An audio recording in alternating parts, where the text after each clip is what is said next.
Nous devons aider le continent africain. To live with us, the European dream. Good friend of Taiwan.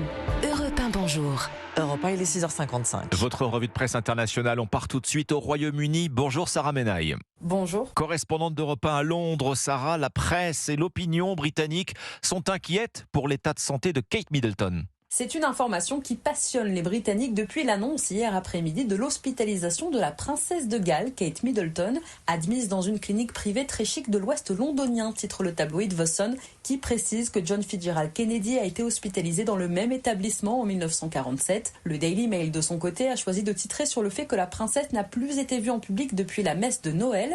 Kate Middleton vient d'être hospitalisée donc pour une intervention chirurgicale abdominale programmée, opération qui s'est déroulée avec succès, précise le journal The Guardian, mais il est prévu qu'elle reste à l'hôpital pendant 10 à 14 jours. Enfin, le journal The Times nous apprend que la princesse ne pourrait reprendre ses fonctions publiques que fin mars et que son époux, William, annulerait lui aussi plusieurs apparitions publiques ces prochaines semaines pour rester auprès d'elle. Nous sommes maintenant au Maroc avec vous, Alexandre Blanc, à Rabat pour Europe 1. Alors à la une des journaux marocains.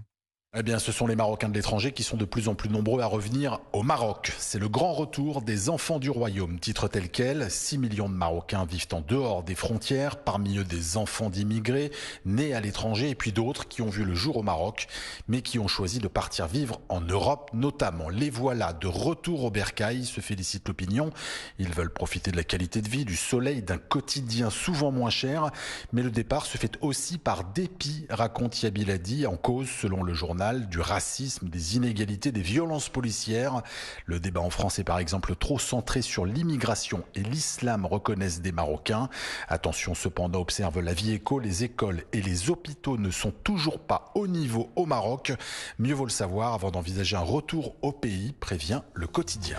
Merci Alexandre Blanc, merci à nos correspondants. C'était votre revue de presse internationale sur Europe 1.